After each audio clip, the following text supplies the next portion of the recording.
Ngayon, ginagawa kong bahay na hindi pa natapos. 2 linggo ko pa lang yung ginawa, mga kabisaya na. Yan. Yan yung mga ano ko.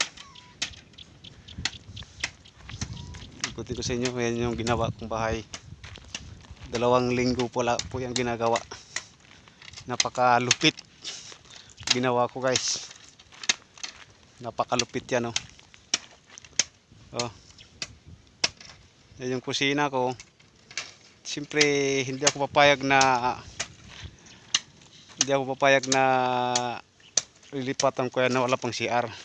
Nakaready na yung CR dyan pero wala pang butas. Mayroon ng butas pero wala pang simento. Yan yun, ginawa na namin, dito namin ilagay sa likod. Yan yung ginawa kong CR. Yan. Yan yun, ginawa namin na bahay ko, oh. Kaya hindi kami papayag na hindi pa matapos. Yan.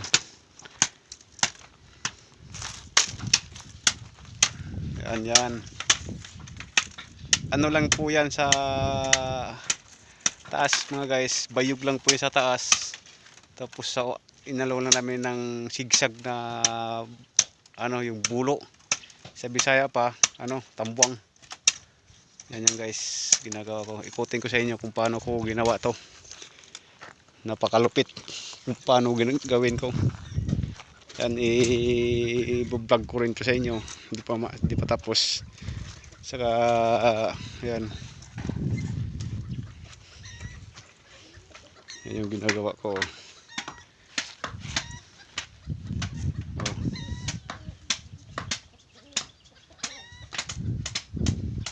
Tapos nilagyan ko pa yan dito ng balkon.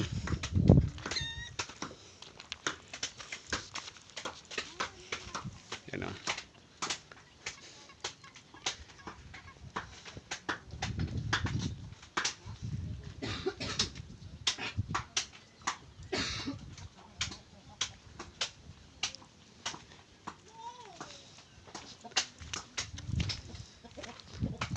Yan.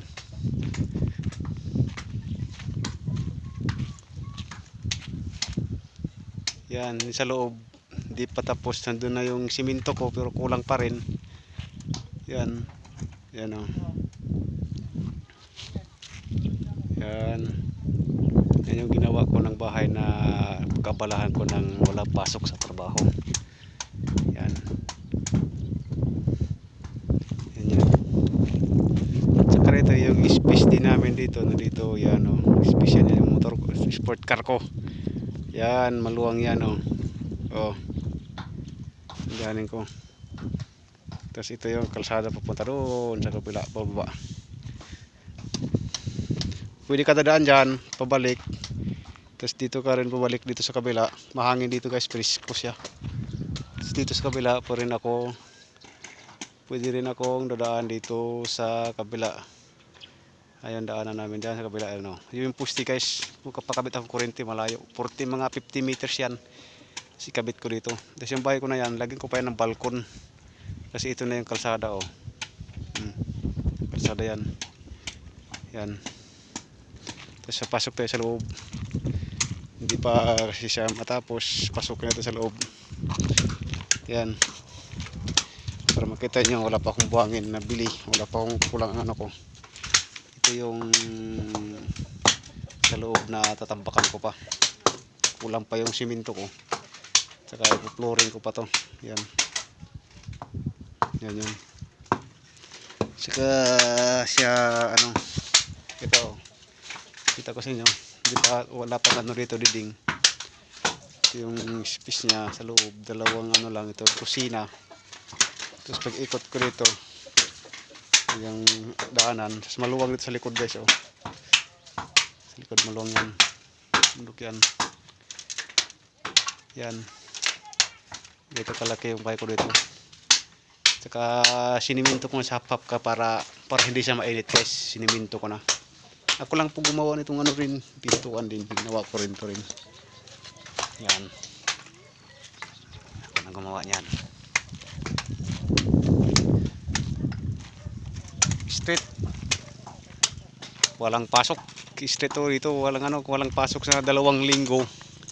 Ito yung tinatrabaho ko. Walang pahinga. Talaga yan, oh. Yan yung tinatrabaho ko, 2 linggo to. Yan, ikot. Ikot yan dito. Yan yung ginawa ko. Dito, space, maluwang space, guys. Tapos, ito na, ano guys, binibigay lang to sa akin ni kapitan namin dito sa Barangay Bueno. Barangay Bueno.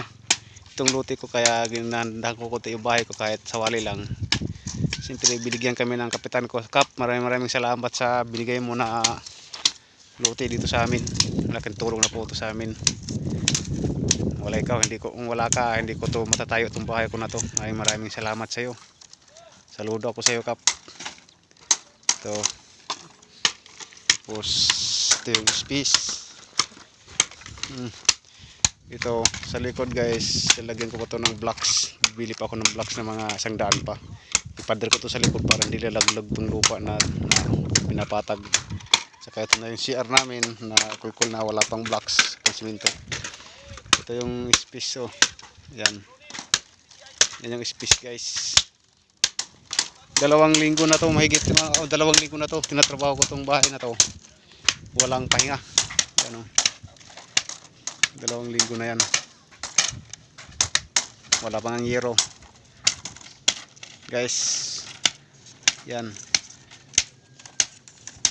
Okay, guys, maraming salamat sa panood nyo sa akin. Huwag nyo i-skip yung video na to kasi malaking tulong na po sa akin na panood nyo na mabuti. Ito yun, kulang gumawa yan. Bayog, ano lang sa taas, guys.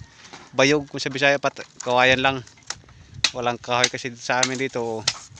Yung nakikita nyo sa bundok na yan, mga maliit lang yung kahoy, bawal kasi yung kahoy dito. Kaya nilagyan ko na lang to ng konting simento. Hap-hap lang, tapos bulo sa tambang sa Bisaya, oh. Okay na ba, guys, sa inyo? Comment sa baba kung makita nyo kung anong maganda. Tapos wala pa akong bako dito, kailangan manghanap ako ng pera para mabakudan ko to kahit cyclone man lang or ano, basta may bakod to. Okay, guys, maraming salamat sa panood nyo. Bye bye.